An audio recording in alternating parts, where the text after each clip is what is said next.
सासू माँ शारदा बगान में बैठकर कुछ सोच रही थी। उसे देखकर बहुरानी अनामिका उसके पास जाकर पूछती है, क्या हुआ माँ जी? कब से मैं आपको बुला रही हूँ, आप ऐसा क्या सोचे जा रही हैं? तुम्हारे ससुर जी और पति मजदूरी करके जो पैसे ले आते हैं, उन पैसों से हमारा अब घर नहीं चल रहा है बहू। अगर आप इस तरह से सोचती रहेंगी तो कोई आके मदद करेगा क्या? मजाक मत करो, बताओ क्यों बुला रही थी मुझे? माँ जी, आप बच्चों को स्कूल से लेने जाएंगी कि नहीं, इसीलिए बुला रही थी। आज तुम ही जाके ले आओ बहू। शारदा की बातें सुन के अनामिका बिना कुछ कहे हुए बच्चों को स्कूल से लाने के लिए घर से निकल जाती है। इधर बगीचे में बैठी शारदा मन ही मन सोचने लगती है, इतने दिनों से बहुत ही मेहनत करके उन लोगों ने पैसे कमाए, अब हमें एक स्ट्रीट फूड का व्यापार शुरू करना है। बस देखना है सब रेंज में हो, फिर छोटे बड़े गरीब अमीर की परवाह ना करते हुए सब लोग हमारे दुकान में ही आएंगे और हम अच्छे पैसे भी कमाएंगे। पर कौन सा व्यापार अभी हम शुरू करें जो इससे पहले कभी भी यहाँ पे ना हुआ हो। ऐसा सोचकर वो उठ के चलते हुए घर से बाहर निकल जाती है। फुटपाथ में चलते चलते वो तरह तरह के स्ट्रीट फूड्स को देखने लगती है। वहाँ पे तरह तरह के पकवाने थे। ऐसा कोई स्ट्रीट फूड नहीं था जो वहाँ पे नहीं मिले, जिस वजह से शारदा का मुंह उतर गया। फिर 1 घंटे बाद शारदा दुखी होकर घर लौटी। बगीचे में रखा एक खटिया के ऊपर पोता हरीश और पोती भव्या दोनों अपना स्कूल का होमवर्क कर रहे होते हैं। शारदा बाहर से थकार के घर लौट आती है और फिर कहने लगती है, भव्या जरा मेरे लिए पानी ले आना। ठीक है दादी।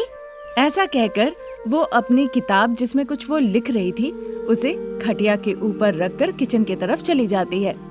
किचन में अनामिका उस वक्त बर्तन धो रही होती है। क्या हुआ, होमवर्क ना करके यहाँ आ गई?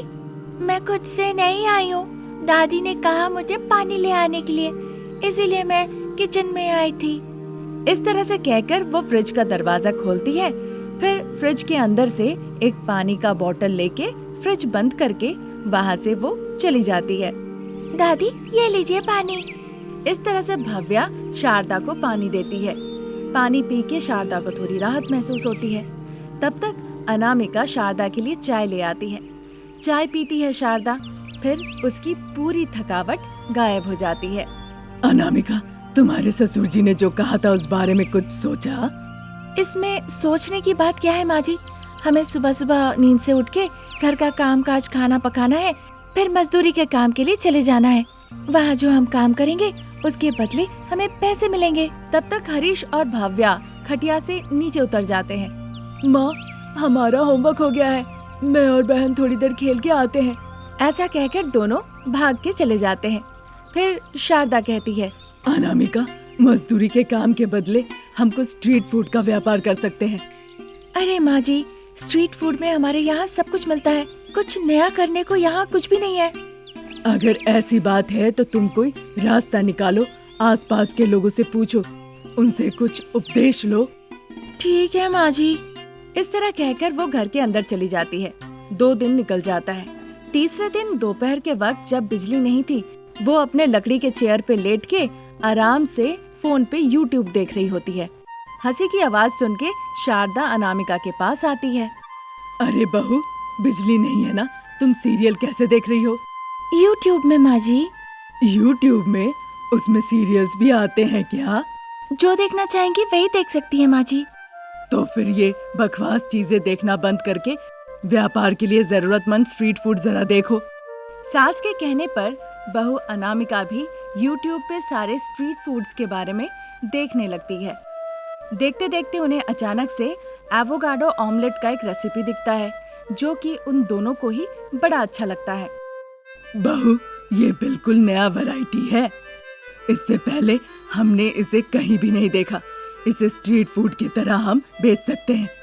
ठीक है माँ जी, फिर मैं देख लेती हूँ इसे कैसे पकाते हैं। जो जो सामान लगेगा बता देना, मैं उसे ले आऊंगी। शारदा के कहने पे अनामिका यूट्यूब पे देखती है और सारे जरूरतमंद चीजें लिखकर शारदा को दे देती है। शारदा पैसे लेती है और बाजार चली जाती है। तब तक अनामिका यूट्यूब में देखने लगती है कि एवोकाडो ऑमलेट कैसे बनाया जाता है। फिर शारदा सारे जरूरतमंद चीजें ले आकर ठेले पे रख देती है। बहू, एवोकाडो ऑमलेट बनाने के लिए जो जो चीजें चाहिए सब ला के मैंने रख दिया है। शारदा के कहने पर अनामिका देखने के लिए आती है। देखती है ठेले के ऊपर सब सामान लाके शारदा रख दी है। बहू, तुम अच्छे से जानती हो ना कि एवोकाडो ऑमलेट कैसे बनाया जाता है। हाँ हाँ माँ जी, चलिए अब हम एक अच्छी सी जगह देखकर वहाँ पे अपना एवोकाडो ऑमलेट का स्ट्रीट फूड का व्यापार शुरू करते हैं। ऐसा कहकर सास बहू अपना ठेला लेकर निकल पड़ती हैं और फिर एक बोर्ड में लिख देती है कि सभी लोग खा सकते हैं एवोकाडो ऑमलेट। इस तरह एक बोर्ड लगाकर फिर अनामिका वहीं पे एवोकाडो ऑमलेट बनाने लगती है। सुनो सुनो, नए स्वाद और नए पकवान, इससे पहले आप लोगों ने कभी नहीं चखा एवोकाडो ऑमलेट। एक प्लेट बस 20 रुपए में। आइए बाबू आइए। इस तरह से वो जोर जोर से कहती है। जो लोग वहाँ से गुजर के जा रहे थे सभी लोगों ने शारदा के मुंह से ये नया स्ट्रीट फूड एवोकाडो ऑमलेट के बारे में सुना। फिर अनामिका माइक उठा के कहने लगी, एवोकाडो में बहुत तरह तरह के पोषक तत्व होते हैं। एवोकाडो आँखों को स्वस्थ रखने में मदद करता है, उम्र के साथ होने वाली बीमारियों को कम करता है। इसमें विटामिन ई है जो दिल को स्वस्थ रखने में मदद करता है। साथ ही इसमें है विटामिन के, हड्डियों के स्वास्थ्य के लिए बहुत अच्छा है, उसे मजबूत बनाने में ये मदद करता है। इसी के साथ 100 ग्राम एवोकाडो में 7 ग्राम फाइबर होते हैं। वो कह रही थी कि शारदा जल्दी से उसके हाथ से माइक ले लेती है। अगर आप अपनी अच्छी सेहत चाहते हैं तो आप सभी को एवोकाडो ऑमलेट खाना ही होगा। वो ऐसा कहती है। अनामिका उत्साह के साथ एवोकाडो ऑमलेट बनाने लगती है और लोग पैसे देकर उत्सुकता से खाने लगते हैं। इस तरह अनामिका का एवोकाडो ऑमलेट स्ट्रीट फूड का व्यापार हिट हो जाता है। वो दोनों बहुत पैसे कमाती हैं, जिससे सास बहू मिलके खुशी खुशी जीवन बिताने लगती है। प्रसाद की माँ सावित्री का बहुत ज्यादा उम्र होने के कारण उसका शरीर उसका साथ नहीं दे रहा था। इस वजह से वो खुद से कोई काम नहीं कर पाती थी। पर प्रसाद उन्हें वृद्धाश्रम में नहीं रख के एक छोटे से कमरे में उनके लिए सारा बंदोबस्त कर दिया और वहीं पे उन्हें सुला के रखा। वो अपनी माँ का बहुत अच्छे से ख्याल रखता था, पर उसकी बहू शारदा उनकी किसी तरह की सेवा नहीं करती थी। वो अपना कंजूसी दिखाती थी, ऐसा तक कि अच्छे से खाना और पानी तक नहीं देती थी। वो अपनी सास को छोटी छोटी बात के लिए डांटा भी करती थी। आपके बेटे ने मुझे कहा दवाई लाने के लिए और खुद ऑफिस चले गए।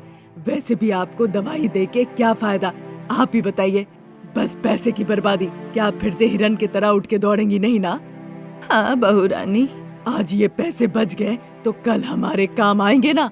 तो जल्दी से आंखें बंद कीजिए और हरे रामा कहिए। वो तो मैं कहूँगी, बेटे के कहने के बाद भी अगर दवाई नहीं देती हो तो ठीक है, कम से कम कुछ जूस या फल दे दो, बहुत भूख लगी है। अरे सासू माँ, इन 200 रुपए को ले जाके बाजार में फल ले आना कोई आसान काम नहीं है। वैसे भी आप जूस मत पीजिए, बाहर मौसम अच्छा नहीं है, आप बीमार पड़ जाएंगी, खांसी हो जाएगी और खांसी होगी तो आपको दिक्कत होगी। उन पैसों को बचा के सुबह आपको जूस पिलाऊंगी। ऐसा कहकर मुस्कुराते हुए शारदा हॉल में आ जाती है। तभी नए दंपति रमेश और अनामिका हनीमून से टैक्सी से घर लौट आते हैं। कॉलिंग बेल बजता है तो शारदा जाके दरवाजा खोलती है। बेटा बहू को दरवाजे पे देखकर शारदा बहुत खुश होती है। माँ, दादी कैसी है अभी? शारदा मजाक उड़ाते हुए कहती है, तुम्हारी दादी रंगीला के गाने में नाच रही है, देखना चाहते हो? क्यों माँ, तुम हमेशा दादी के बारे में कुछ ना कुछ क्यों कहती हो? मैं जाके उनसे मिला आता हूँ, तुम यहीं रुको। मैं भी आऊंगी आपके साथ। जब से मेरी शादी हुई है मैंने दादी को एक बार भी नहीं देखा, बात भी नहीं की, आशीर्वाद भी नहीं ली हूँ अभी तक मैं। चलिए उनके साथ थोड़ा समय बिता के आते हैं। नई शादी हुई है तुम्हारी और वो बूढ़ी जो मरने वाली है उससे मिलने जा रहे हो। वहाँ जाओगे तो कहीं तुम्हें कुछ बीमारी ना हो जाए। पिताजी तो जा रहे हैं, वहाँ जाके वो उनकी सेवा भी कर रहे हैं, अपनी बेटी की तरह देखभाल कर रहे हैं। उन्हें तो कभी कुछ नहीं हुआ, वो तो बहुत खुश है और बहुत स्वस्थ है। तुम यहीं पे रुको, मैं और अनामिका जाके मिलके आते हैं। ऐसा कहकर रमेश और अनामिका सावित्री से जाके मिलके आते हैं। वो बहुत खुशी खुशी बातचीत करते हैं।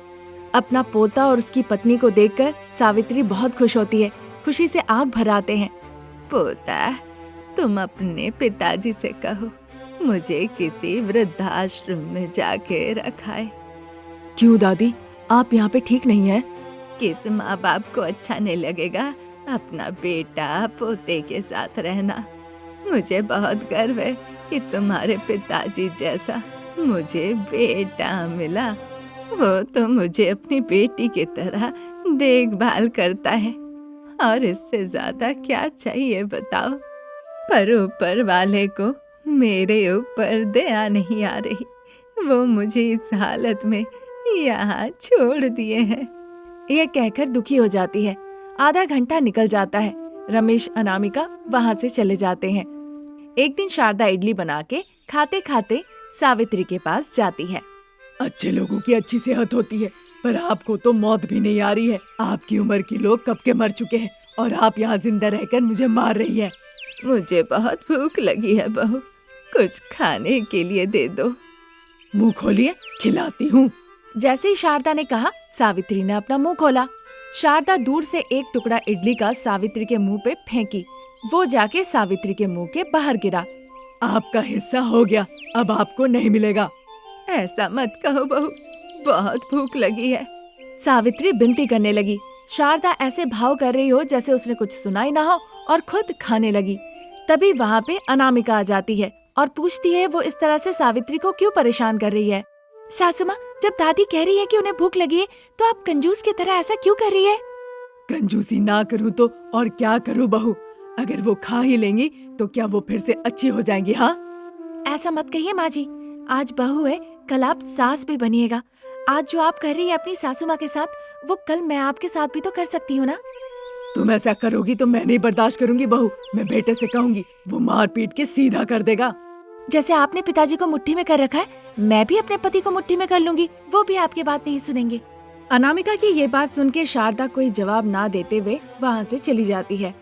बाद में अनामिका खाना लाके सावित्री को खिलाती है।